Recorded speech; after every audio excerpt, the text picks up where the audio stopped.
Greetings, ladies and gents, and welcome to this latest narration of the web series, The Human from a Dungeon. If you are new to the series, there is a playlist listed down below in the description, and as always, I hope that you enjoy. Chapter 18, Nash Altar, Adventurer Level 8, Orc Nulevan. Joni crumbled to the ground, gasping for air.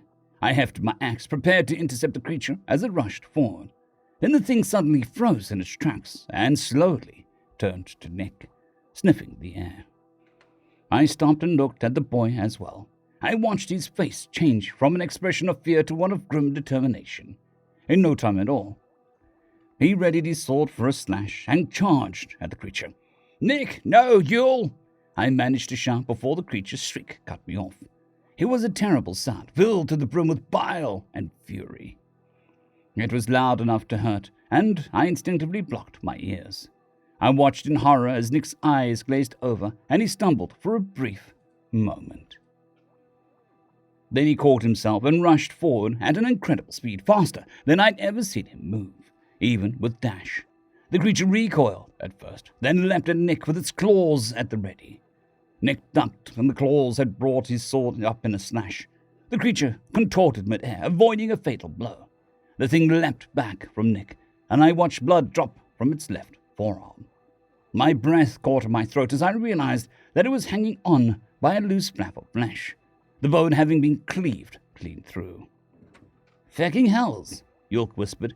Nick immediately rushed after the creature, with his sword low to the ground, going for another upward slash. The creature grabbed its arm, holding it in place, and with a screech it fell back. Nick chased after it, but the creature managed to stay just outside of his range, leaping off the pillars to increase its speed. Nick changed up his attack pattern and attempted to overhand slash, but the creature ducked him and landed a hard kick that sent him back several feet. My blood ran cold as I realized that the same kind of kick that had sent the over-20s flying didn't even faze the boy. His eyes were locked on the creature, and his face was devoid of any expression at all. The creature, on the other hand, was grinning once again. It extended its arms like a bird, and it took a second for me to register that it wasn't bleeding anymore. That damage that Nick had done was completely healed. "Nick, use your magic like with the rats," I shouted. The boy didn't seem to hear me, or at least he didn't act as if he did. He held his sword straight out in front of him, in a sort of bastardized fencing stance. It was pointed directly at the creature, and in response the creature curled its fingers until each and every claw it had was pointed directly at Nick's head. I was so enraptured by the standoff that I didn't even notice Thunder get off the ground. He exploded upward with a curse and immediately launched a haymaker into the back of the creature's head. The thing didn't even get another scream out before Nick was on him.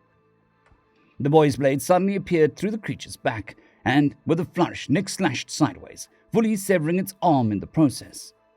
The creature gurgled another scream, but it managed to knee Nick in the chest, and in the same motion elbow Thunder in the face with the remaining arm.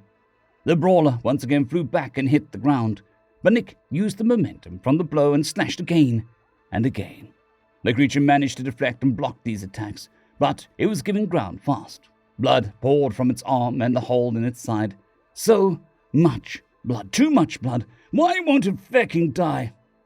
"Go down, you rotten feck!" I half shouted, half prayed. Suddenly, Yisith was back in the fray, supporting Nick as best she could. The beast and the boy were moving at speeds that made my head spin, though, and she was barely managing to help. I realized that York and I had no chance of helping. I've never felt so weak and helpless. I gritted my teeth as I watched Nick and Yisith trade blows with the creature. Out of the corner of my eye, I saw York move. I glanced away from the fight and watched my brother kneel over Thunra. The brawler's nose was barely connected to his face, and one of his eyes was hanging out of his head by its nerves. I winced, but Yulk reached down and put the poor orc's face back together. Then he placed his hand on Thunra's forehead. "Lay retirg tsak," Yulk said. A bright greenish-blue glow emanated from his hand. It had been a while since I'd seen Yulk cast such a powerful healing spell. Once the glow diminished, Thunra coughed and spluttered up some blood and rolled onto his side. "Don't get up yet. Catch your breath," Yulk ordered. "Gotta fight. Gotta kill that fecky thing," Thunderer replied between coughs. Nick's got this. If you must rejoin the fray, await a good opportunity. Don't get blindsided again. Good advice, Joni gasped. Me next, please. The wheezing sounds coming from the sorcerer made me look at him. The chunk of metal was lodged firmly in his chest. I followed Yulk over to Joni and realized that if it had impacted just a little to his left, he'd have died instantly. I looked at Yulk and he nodded. So I reached down and pulled the metal clean out of Joni's chest. Yulk once again cast a healing spell, and I looked at the metal. It was a piece of a breastplate. Engraving was unique, and one I recognized very well. This was what's left of Graz's armor. I grabbed a rag from my pocket and cleaned the blood off of it, then put the rag and the piece of armor back in my pocket. If we survive this, I'll give this to Graz's wife. No better way to honor my former team leader. Another scream returned my attention to the fight. It came from Yusuf. The creature had managed to bite onto her wrist, but before it could bite through, Nick tried to decapitate it. The thing barely managed to dodge and roll away, picking up its arm in the process. It ripped off one of its fingers and threw it at Yusuf hard enough to pierce her knee and pin it to the floor. She let out another scream, and the beast began to move in for a killing blow, but once again had to dodge an attack from the boy. It danced backwards and put its arms back where it was supposed to be. I don't know if the creature's eyes actually worked, but it appeared to be studying Nick intently. Nick, however, calmly raised a finger to the creature. "Itsdirector to sack." A massive amount of magical energy flowed from the boy's finger, creating a cyclone that speared its way toward the creature. The thing leapt to the left, but the edge of the wind spear caught it in the side, tearing off a sizable chunk. The creature fell to the ground, doubled over from its wound. Nick continued to point and took a step forward, pulled blood from the beast splashing under his boot. "Itsdirector sack." The thing rolled, but not fast enough. The second wind spear caught it in the leg, ripping it in the process. Nick took another step forward. "Labaref to sack." The hairs of my arm and neck stiffened as the arcane energies ignited the air in front of Nick's finger. The red and yellow flame grew several feet in size, but then condensed to the size of a fist and changed color to blue and white. It flew at the creature faster than my eyes could track, and an extremely loud boom sounded before it even made contact. I covered my eyes with my arm, and a flash of flames lit up the chamber. The creature screamed once again, rolling on the floor and writhing in agony. Once the flames died down, Nick stopped pointing and leapt at the creature, sword raised and ready to strike the killing blow. Landing astride the creature, he brought the sword down. My breath caught in my throat as the creature managed to desperately swipe at the blade. I watched it clatter to the floor right next to the two others. The boy was not deterred in the slightest. He slammed the basket guard into the creature's sternum in a move that I was very familiar with. Breathtaker strike. The creature's arms spread open as it bounced off the ground from the blow. Then it did it again, and I heard bones crack. The creature struggled to scream, but Nick pinned its arms down with his knees and began punching it in the head over and over. The heavy bronze basket guard took a few blows before cracking the creature's skull. Then it took a few more to turn the creature's head into paste. Blood splashed onto Nick's face, but he kept punching until a small fragment of metal fell out of the beast's exposed brains. Nick barely glanced at it before crushing it with what was left of his sword. He paused a moment and then stood up. He dropped his sword and took a couple steps back before crumpling to the ground. "Back!" I muttered. I ran over to the boy. He was absolutely drenched in blood, but I doubted any of it was his. I stared at him for a moment with mixed emotions. On the one hand, I felt kind of good at being right about how dangerous he is. On the other hand, he just went toe-to-toe with a boss that fought 4 over 20s in less than 10 seconds. My gaze lingered on the axe in my hand. I shook my head to clear away those thoughts. This is my brother, and I swore to help him on the honor of the Alter clan. If I use this axe on him, I might as well use it on York and my mother as well. It would be akin to spitting in the face of every one of my ancestors. I clipped my axe back onto my belt and checked the boy for injuries. I didn't find any, and looked up at York as he approached. "Matri's still out, but she'll live," he informed me. "She'll probably forget how to do maths or something, though. How's Nick?" I think he's fine. He's covered in blood, and I didn't see any cuts, I replied. Damage? Minimal, Nick muttered. I looked down at the boy and then back at York. We both had the exact same confused expression on our face. I took up and backed away. Hello, are you 10? York asked. A few moments trickled by before it responded. Yes. Sorry, I'm new to communicating in this way, it answered in a monotone. What happened to Nick? I asked with more concern than I meant to. Nick is sleeping. The altered human was going to attack him, and the Nick wasn't going to run away. I didn't have a choice, I'm sorry, the AI said, managing to add regret to Nick's voice. Is he going to be okay? I demanded. He's not going to sleep forever, is he? No, he's just resting. I had to push his body very hard. Sorry, did you just call that beast an altered human? York asked.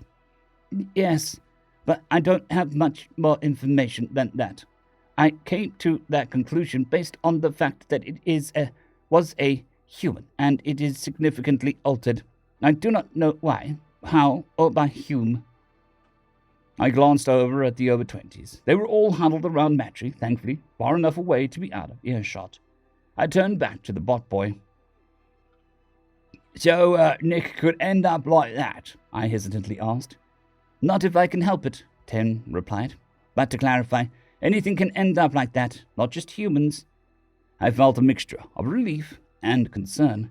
It's not that I necessarily trusted the machine, but something about the way it said that made me believe it.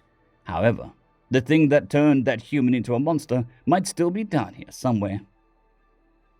Well, nothing we can do about it, that, York muttered. So, Ten, it's not that I think Nick was being intentionally misleading, but it's better to hear it from your source. What exactly are you? Honestly, I'm not entirely certain, Ten said. I know I'm an artificial intelligence, but I don't know who made me or necessarily why.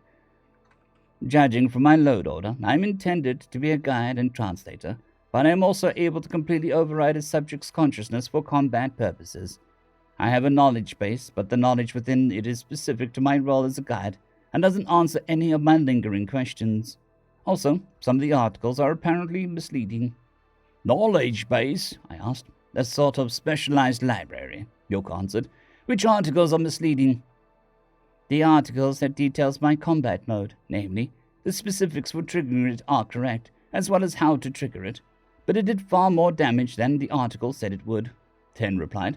Subjects may experience unconsciousness for up to 30 seconds after combat mode has ended. Side effects may include nausea and vertigo. That's what it says. But judging from his delta the way his brain is acting, he's in a deep sleep. Plus the strain I put on his muscles means he's going to be sore when he wakes up. What? Like an intense workout? I asked with a chuckle. Some people would kill to have a machine do their workouts for them. A little bit more than that, I'm afraid. Brains limit how you move muscles so those muscles don't destroy themselves. I'm able to override that and push muscles much closer to their point of failure. Combined with my ability to near instantly respond to stimuli, this makes the subject much stronger and faster. But it also wears them out faster, I interrupted.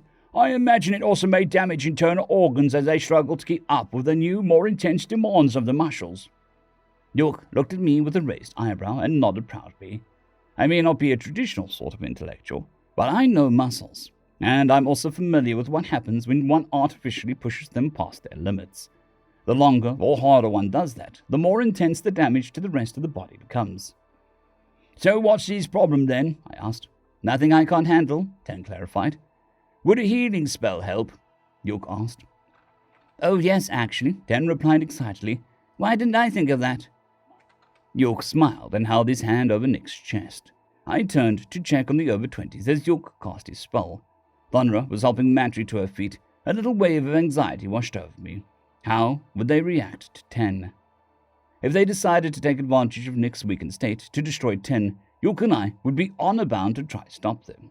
They're way too strong for us, though. The monster may have had the upper hand during the fight, but York and I would have been instantly killed in that fight. Maybe we should keep those little chats to ourselves, I whispered as they began to approach.